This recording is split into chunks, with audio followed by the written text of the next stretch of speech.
가사 없이 악기로 연주하는 팀의 연주를 듣게 되면 극명하게 반응이 둘로 나뉩니다. 모르는 찬양을 연주하면 이런 찬양이 있었나 이렇고요. 아는 찬양을 연주를 은혜롭게 하게 되면 저절로 입에서 가사가 살짝 나옵니다. 제가 이렇게 왼쪽부터 오른쪽까지 봤는데 가사를 읊조리는 분들이 참 많아서 너무 좋았습니다. 우리 엘피스 앙상블 은혜롭게 연주했으니까 여러분 박수로 격려 한번 하겠습니다. 잠시 기도하고 하나님 말씀 듣습니다. 은혜로우신 주님, 이 시간 말씀하여 주옵소서. 말씀 들을 때에 주의 영이 약동하는 시간 되게 하여 주옵소서. 아버지 하나님, 말씀을 들으며 마음속에 기쁨과 감사와 용기가 샘솟게 하여 주옵소서. 예수님 이름으로 기도합니다. 아멘. 여러분, 동그라미하고 네모하고 세모 모양을 구분이 안 되시는 분이 계신지 모르겠습니다. 이게 구분이 잘 안 된다 그러면 그냥 계시면 안 되고 예배 끝나고 얼른 병원 가셔야 됩니다. 그런데 우리는 동그라미, 네모, 세모를 어떻게 제대로 구분할 수 있냐 그러면 옆에 나란히 딱 세워보면 됩니다. 동그란 건 그래서 동그랗구나. 네모진 건 동그란 거와 세모진 거에 비교하니까 요게 네모진 거구나. 세모진 거는 동그라미하고 네모에 비기니까 요게 진짜 세모진 거 알 수 있네. 요게 대조하고 대비하는 방법입니다. 이 방법은 학문에서 아주 유용하게 쓰입니다. 그래서 언제나 많은 지식의 출발점은 대비하는 겁니다. 대조하는 거. 사람도 마찬가지입니다. 그 사람이 어떤 사람인지를 알기 위해서 사람을 옆에다 딱 세워보면 저분은 말을 저런 식으로 하는 분이구나. 저분은 시선을 저렇게 보네. 저분은 행동을 저렇게 하는 분이구나 알 수 있는 거예요. 제가 이렇게 양복 입고 다니면 제가 그렇게 뚱뚱한지 사람들이 신경을 잘 안 써요. 그런데 그러다가 날씬한 권사님이 제 옆에 딱 붙으면 우와 이렇게 되는 거예요. 저 인간 뚱뚱하네 이렇게 되는 거예요. 그게 대비의 효과입니다. 여러분, 성경에서 가장 많이 나오는 대비는 뭔지 아세요? 악인과 의인을 대비하는 거예요. 순서가 의인과 악인이 아니라 악인과 의인입니다. 이유는 뭐냐 그러면 의인보다 악인이 적기 때문에 많기 때문에 훨씬 많기 때문에 그렇게 대비하는 거예요. 그 다음에 성경에 보면 어리석은 자하고 지혜로운 자를 대비하는 것도 굉장히 많이 나와요. 잠언의 주요한 그 표현 수단이 어리석은 자는, 지혜로운 자는, 악인은, 의인은 그렇게 해서 대조하고 대비하는 거예요. 오늘 시편 14편 읽어보면 여러분들이 처음부터 끝까지 읽으셨으니까 이건 완전 잠언 같은데 맞습니다. 그렇게 쓰여진 겁니다. 그리고 시편이 1편부터 150편까지인데 여러분들이 시편을 쭉 읽는다고 하면 14편을 읽은 다음에 나중에 53편쯤 가면 어떤 생각을 하시나 그러면요, 이거 분명히 전에 있었어. 53편하고 시편 14편이 내용이 거의 쌍둥이처럼 똑같거든요. 그러니까 분명히 전에 이거 있는 거야 이렇게 생각이 나실 거예요. 자, 오늘 말씀 보면 악인과 의인을 잘 대비하고 있는데 여러분들이 조금 신경 써야 되는 게 있습니다. 목사님, 제가 의인이라고는 못 그래도 악인은 아닙니다. 제가 이렇게 생각하시는 분들도 있는데 아마 여러분 생각에는 아마 이러실 거예요.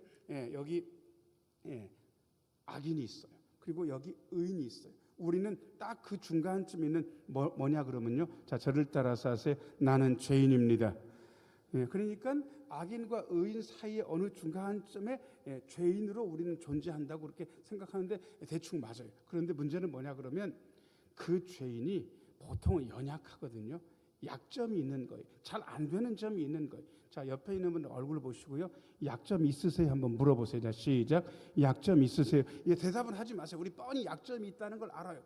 저한테 한번 물어보세요. 목사님 약점 있으시죠? 한번 물어보세요. 자, 시작. 그럼요. 제가 딱 보세요. 벌써 몸뚱이가 약점처럼 안 생겼습니까? 다 약점. 여러분, 이런 약점이 있는데 문제는 뭐냐 그러면 이렇게 약점을 지니면 뭐라고 하냐 그러면 연약한 죄인이라 그렇게 얘기하는 거예요. 그런데 이 연약한 죄인이요, 화가 나든지 열이 뻗치든지 아니면 어떤 거에 집착하게 되면 금방 죄인이 되는 거예요. 죄인에서 악인으로 변하는 거예요. 자, 저를 따라서 하세요. 연약한 죄인, 완악한 악인. 목사님, 저는 완악한 악인 아닙니다. 아니요, 저는 연약한 죄인이 완악한 악인 노릇을 하는 거를 많이 봐왔습니다. 진짜로요. 심지어 어떤 때는 저도 연약한 죄인임에도 불구하고 완악한 악인처럼 생각하고 완악한 악인처럼 말했던 때가 있습니다. 죄인은 원래 그래요. 그러다가 또 중심을 잡고 나면 그 다음에 연약한 죄인이지만 하나님이 사랑하신 의인도 되는 거예요. 그러니까 여러분들이 이 중간에서 적어도 나는 죄인까지 인정하지만 악인은 죽어도 아니다라고 생각하는 분들은 자기네 자신에 대해서 잘 모르는 겁니다. 자, 저를 따라서 하세요. 연약한 죄인은 언제라도 완악해질 수 있다. 저 봤거든요. 보통 연약한 죄인은 잘못을 지적하면 한숨을 푹 쉬면서 이렇게 반응해야 되는 거예요. 그래요, 그 말씀이 맞아요. 근데 제가 잘 안 돼요. 저 좀 위해서 기도해 주세요. 제가 안 되니까, 참 안 되니까, 애를 쓰는데도 잘 안 되니까 저 좀 봐주세요. 이쯤 되면 연약합니까? 연약한 죄인 맞단 말이에요. 그런데 야, 나만 그러냐? 니는 어떠냐? 니나 잘해라, 니나. 이렇게 딱 나오면 딱 봐도 연약한 죄인 같습니까? 완악한 악인 같습니까? 완악한 악인들이 순식간에 돌변하는 거예요. 그러니까 우리가 그런 상태에 있다는 것을 잘 아시고, 어떻게 하면 악인인지, 어떻게 하면 의인인지를 잘 판별하시고 오늘 보셨으면 좋겠습니다. 1번입니다. 큰 소리로 두 글자만 같이 한번 읽어봐야 돼요. 시작. 악인은 어떤 증상이 있는지 1절 한번 보겠습니다. 1절 같이 한번 읽어야 돼요. 시작. 어리석은 자는 그의 마음에 이르기를 하나님이 없다 하는도다. 그들은 부패하고 그 행실이 가증하니 선을 행하는 자가 없도다. 어리석은 자 중엔 없다, 이거 아니겠습니까? 그런데 가장 중요한 어리석은 자 악인의 생각은 뭐냐 그러면 여러분들이 보고 계신 세 번째 줄, 누가 없다? 하나님이 없다. 그런데 여러분, 제가 예수를 믿고 교회를 다니는데도요, 하나님이 없다고 얘기는 안 하는데 꼭 하나님이 없는 것처럼 사는 분을 제가 본 적이 꽤 있어요. 이걸 뭐라 그러는지 아세요? 교리적으로는 유신론자예요. 하나님이 계시다는 걸 교리적으로 자기 생각으로 말로도 또 사실은 받아들이는 것 같아요. 그런데 문제는 그 사람이 사는 걸 보니까 딱 하나님이 없다고 생각하고 사는 것 같은 거예요. 말이 하나님이 없다고 생각하고 하는 말 같은 거예요. 삶이 하나님이 없다고 생각하고 사는 것 같은 거예요.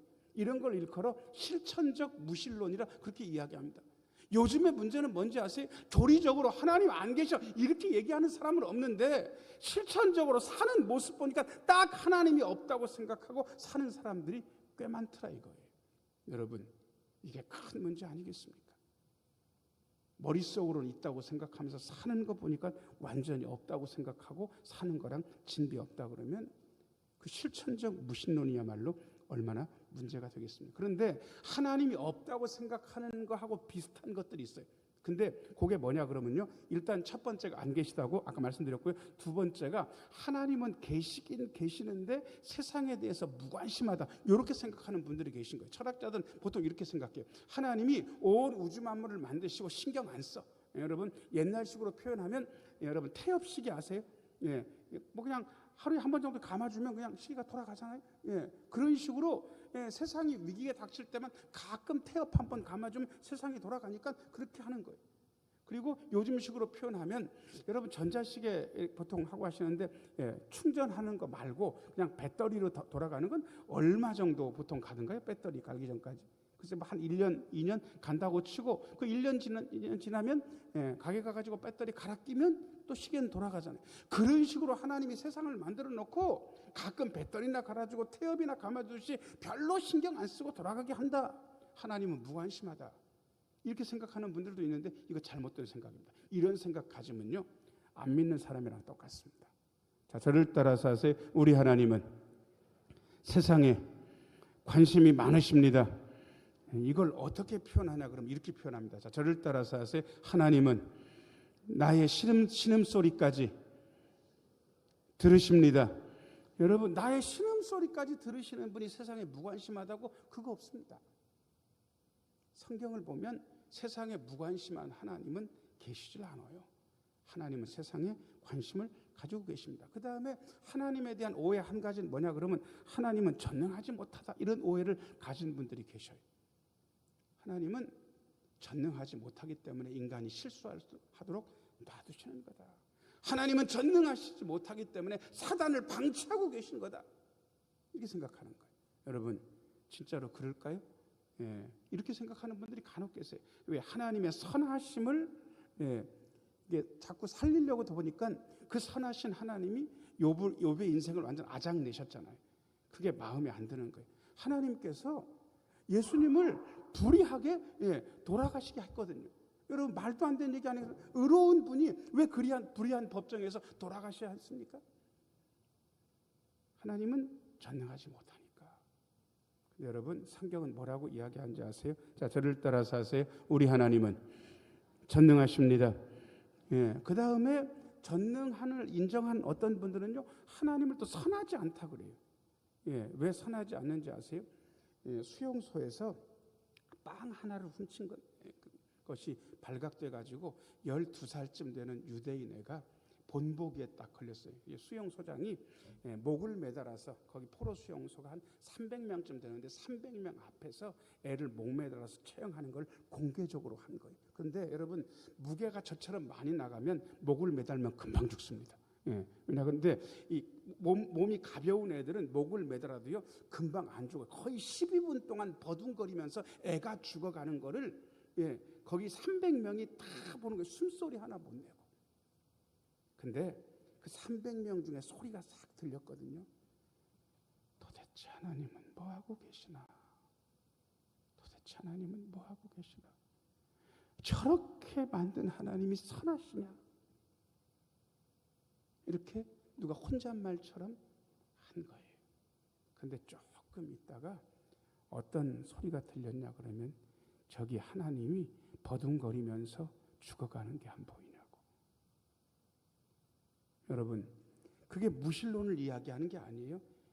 십자가에 달려 서서 고통당하신 하나님, 그 애가 죽어갈 때 그 애 속에서 같이 아파하시면서 고통을 함께 하시는 하나님, 거기에 대해서 이야기하는 거예요. 근데 그거를 이해를 못하면 하나님은 안 선한 거예요. 하나님은 폭군인 거예요. 여러분, 그런 일이 일어나도록 하나님이 놔준 거잖아요. 그리고 하나님은 어떤 사람은 알아서 천국으로 보내시고 어떤 사람은 지옥으로 그냥 보내시는 거예요. 여러분, 그러니 폭군 같지 않습니까? 여러분, 이게 전부 하나님에 대한 오해. 이런 오해를 가지고 있으면 믿음 생활은 끝이에요. 제가 여러분들의 이런 오해에 빠지지 않도록 한 가지 문장을 일러드릴 테니까 그 문장을 마음속에 새기시면 좋겠습니다. 자, 저를 따라서 하세요. 우리 하나님은 뜻하신 즉 이루시고 이루신 즉 선하십니다. 한 번만 더요. 우리 하나님은 뜻하신 즉 이루시고 이루신 즉 선하십니다. 우리하고 완전 다. 우리는 뜻해도 안 이루어지는 게 너무 많아. 여름 성수기라서 이번에 장사 좀 해가지고 돈 좀 벌어야지 그렇게 뜻했지만 뜻한 대로 다 이루어집니까? 또 그건 아닙니까? 그건 아닌 거예요. 우린 뜻해도 안 이루어져. 그리고 심지어 어떤 때 이루어졌는데 별로 선하지도 않아. 그런데 우리 하나님은 뜻하신 즉 이루시고 이루신 즉 선하신 거예요. 자, 이렇게 하나님에 대한 오해를 다 불식시키고 하나님을 제대로 믿게 되면 괜찮아요. 그런데 하나님이 없다라든가 하나님이 무관심하다라든가 하나님께서 전능하지 못하라든가 하나님께서 선하지 않다, 이런 오해에 빠지게 되면 1절 다시 한번 비춰줘 보세요. 1절 네 번째 줄부터 같이 한번 읽어야 돼요. 시작. 그들은 부패하고 그 행실이 가증하니 선을 행하는 자가 없도다. 여러분, 이게 무슨 얘기인지 아세요? 하나님이 없다고 생각하면 못할 짓이 없는 거예요. 인간은 왜 인간인지 아세요? 죽어도 안 하는 짓이 있기 때문에 인간인 거예요.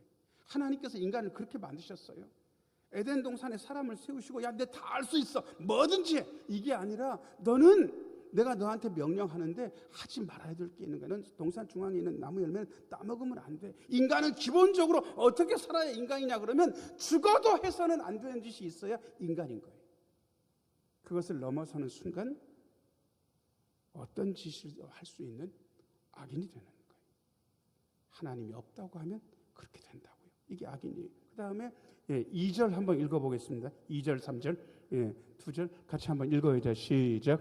여호와께서 하늘에서 인생을 굽어 살피사 지각이 있어 하나님을 찾는 자가 있는가 보려 하신즉 3절이요. 다 치우쳐 함께 더러운 자가 되고 선을 행하는 자가 없으니 하나도 없도다. 여러분, 하나님을 안 찾는다 이거예요. 당연하죠. 없다고 생각하면 찾겠습니까? 그리고 세상에 무관심하다 하면 찾을 필요가 있습니까? 하나님이 전능하지 못하면 찾아도 무슨 소용이 있겠냐고. 하나님이 선하시지 않는다면 괜히 찾아가지고 독박 쓰게 뭐하러 하나님을 찾겠냐고. 하나님 안 찾지. 여러분, 악인들은 기본적으로 하나님이 없다고 생각하고 하나님에 대해서 오해해서 하나님을 안 찾습니다. 그런데 예수 믿는 사람은 다릅니다. 자, 저를 따라서 하세요. 우리는 언제나 하나님을 찾습니다. 예, 그게 우리의 삶의 방식입니다. 저는 제 딸아이들이 조금 더 잘 믿어주면 좋겠다는 그런 바람이 있는데 제 바람만큼은 안 되는 것 같습니다. 그래서 어떤 때는 조금 마음에 안 들 때가 있는데 제가 딱 안심을 한 지점이 있습니다. 세상에 어떤 일이 딱 벌어지면 저한테 전화를 해가지고 뭐라고 얘기를 하냐 그러면 아빠 기도해줘. 나도 기도할게. 아빠도 기도해줘. 딱 그 얘기를 듣고 나니까 안심이 되는 거예요. 여러분, 하나님을 찾고 있거든요. 근데 악인은 끝끝내 하나님을 안 찾아요. 돈 있는 사람 찾고 힘 있는 사람 찾고 어떻게 내가 해보려고 그러고 그러는 거예요. 여러분들은 어떤 증상을 요즘 보이고 계신지 모르겠습니다. 자, 그 다음에 4절도 한번 읽어볼게요. 4절, 악인은 어떤 증상을 가지고 있는지 같이 한번 읽어보자. 시작. 죄악을 행하는 자는 다 무지하냐? 그들이 떡 먹듯이 내 백성을 먹으면서 여호와를 부르지 아니하는도다. 악인의 증상 세 번째는 하나님의 이름을 안 부른다는 겁니다. 부를 이유가 없죠. 없다고 생각하면 못하러 붙겠습니다. 없는 걸 부르는 것처럼 바보는 어디가 없잖아요. 찾지 않으니 부를 필요도 없습니다. 그런데 우리는 딱 한마디로 이야기하면, 자, 저를 따라서 하세요. 우리는 하나님의 이름을 부르는 자들입니다. 그래서 기도는 그냥 딱 하나님의 이름을 부르면 됩니다. 하나님, 아버지, 예수님, 주님 이렇게 딱 부르면 되는 거예요. 부르고 나면 그냥 괜찮아요.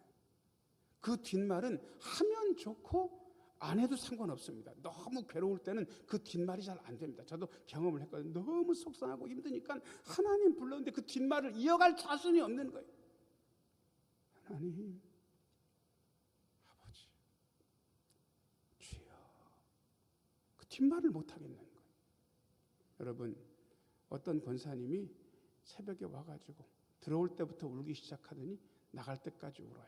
설교가 다 끝나고 개인기도 시간에는 아버지, 주여, 이것만 하다 갔어요. 여러분, 1번 시간을 허비한 거다. 아니, 훌륭하게 기도한 거다. 자, 1번과 2번 중에 여러분 뭐가 정답입니까? 1번이라고 하는 분들은 기도에 대해서 모르는 거예요. 훌륭하게 기도하신 거예요. 뒷말을 안 했어도. 자, 뒷말은 다 빼고 고개를 들고 저를 따라서 하나님으로 한번 불러보겠습니다. 자, 시작. 하나님. 한 번만 더요. 예수님. 두 글자자. 저를 따라서 주여. 그렇게 부르시면 되는 거예요. 근데 악인은 하나님의 이름을 안 불러요. 그래서 악인인 거예요. 하나님이 없다고 생각하고 하나님을 찾지 않고 하나님의 이름을 부르지 않아요. 그래서 악인이 되는 거예요. 자, 그런데 두 번째입니다. 두 번째. 같이 한번 읽어야 돼. 시작. 의인은 뭐가 좀 다른지 5절 같이 한번 읽어보겠습니다. 5절 같이 한번 읽어야 돼. 시작. 그러나 거기서 그들은 두려워하였으니 하나님이 의인의 세대에 계심이로다. 아멘. 자, 의인은 어떠냐 그러면요, 하나님을 두려워합니다. 자, 저를 따라서 하세요. 의인은 하나님을 두려워합니다. 근데 이 두려움이 벌 받을까봐 받는 두려움이라고 생각하시면 하나님에 대해서 잘못 생각하시는 겁니다. 제가 저희 아버지 개척교회 하실 때 40일 금식기도하러 가셨는데 교회에서 2주 정도는 버티신 것 같은데 더 이상 교회에서 목회하시면서 어렵잖아요. 그래가지고 누가 설교를 해야 되는데 저는 그때 사법시험 떨어져가지고 노가다 자격부를 하는 그런 상태였거든요. 그런데 저희 어머니도 설교가 안 되시고 그래서 제가 어쩔 수 없이 한 2-3주를 해야만 됐던 거예요. 여러분, 제일 문제가 뭐냐 그러면 새벽에 우리 교인들만 있으면 상관이 없는데 우리 교인 아닌 사람이 한둘 왔다가 끝나고 나서 뭐라고 얘기하냐면 아이고 은혜 받았다고 그런 다음에 아무리 봐도 나이는 목사처럼 안 생겨 그러니까 전도사님이세요 이렇게 물어보면 제가 뭐라고 대답해야 됩니까? 전도사는 아니니까 아니라고 대답을 해야지. 그러면 또 고개를 갸우뚱하고 가는 거예요. 이단도 아닌데. 그런데 그때 어떤 여자 집사님이 동네분은 아닌 것 같은데 아무튼 그날따라 오셨어요. 그런데 설교가 끝나고 제가 전도사인지 아닌지도 묻지 않으시고 저한테 뭘 물었냐 그러면 그냥 대놓고 그냥 전도사님이라 한 다음에 전사님 제가 40일 작정 새벽 기도를 했는데 어제를 못 나갔다는 거. 한 20일쯤 하고. 첫 번째 물음, 저한테 무슨 일이 안 생기겠죠? 이렇게 묻는 거예요. 저한테 무슨 일이 안 생기겠죠? 왜 무슨 일이 생긴다고 이분은 생각하는 겁니까? 어제 나갔으니까, 어제 못 나갔으니까.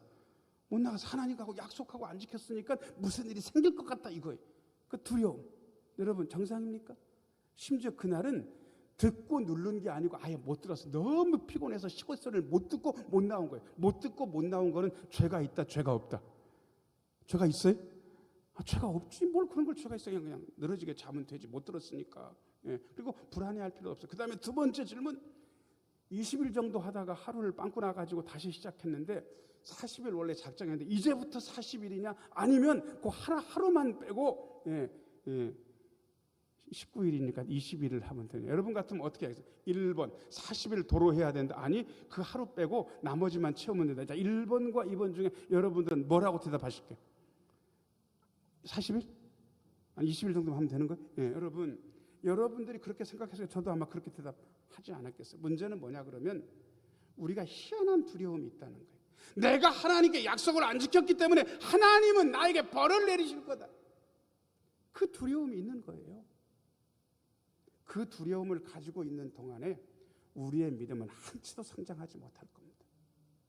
여러분, 우리가 연약하다는 걸 하나님은 우리보다 더 잘 아세요.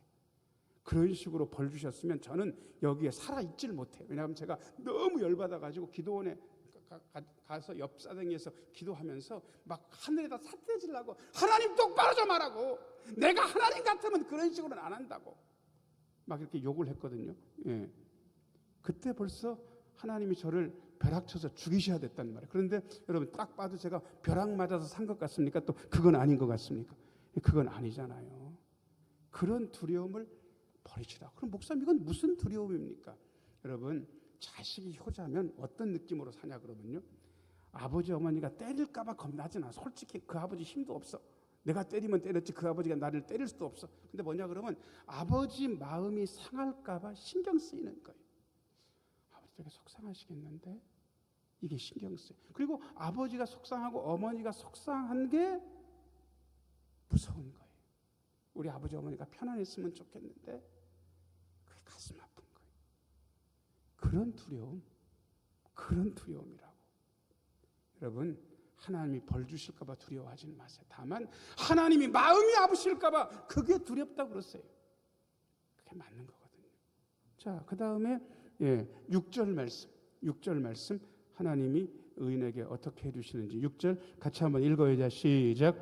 너희가 가난한 자의 계획을 부끄럽게 하나 오직 여호와는 그의 피난처가 되시도다. 여러분 성경을 읽어보면 피난처로 삼는다, 피난처가 되신다, 이게 두 가지 다 나와요. 근데 저는 압도적으로 피난처로 삼는다라는 말보다 피난처가 되신다는 말이 진짜 좋습니다. 피난처로 삼는 거는 꼭 누가 하는 것 같습니까? 하나님이 하시는 것 같습니까? 내가 하는 것 같습니까? 내가 하는 것 같잖아요. 그런데 피난처가 되신다는 거는 내가 하는 것 같습니까? 하나님이 해주시는 것 같습니까? 하나님이 해주시는 것 같아요.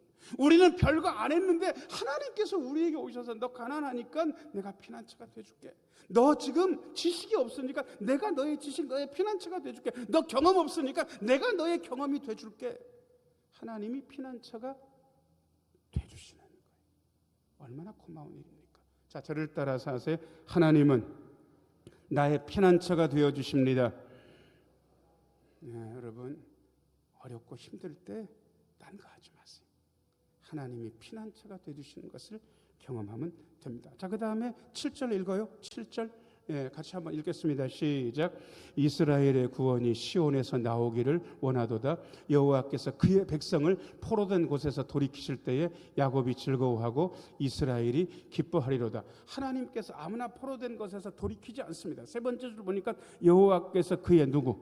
백성. 자, 저를 따라서 하세요. 우리는 하나님의 백성입니다. 이 말이 엄청 좋은 말인데 신약 시대에 와서는 달라졌습니다. 자, 저를 따라서 하세요. 우리는 하나님의 자녀입니다. 하나님의 자녀.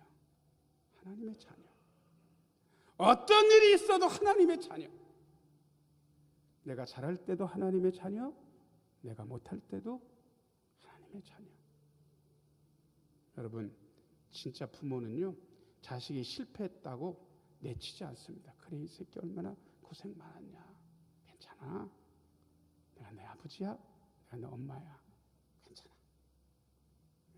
잘하는 자식만 자식으로 봐주시는 게 아니고 못하는 자식을 더 긍휼히 여기시며 자녀됨을 확인하게 해주시는 것 아니겠습니까? 여러분, 우리가 악인입니까? 의인입니까? 하나님이 없다고 생각하고 하나님을 찾지 않고 하나님의 이름을 부르지 않는다면 죄송합니다.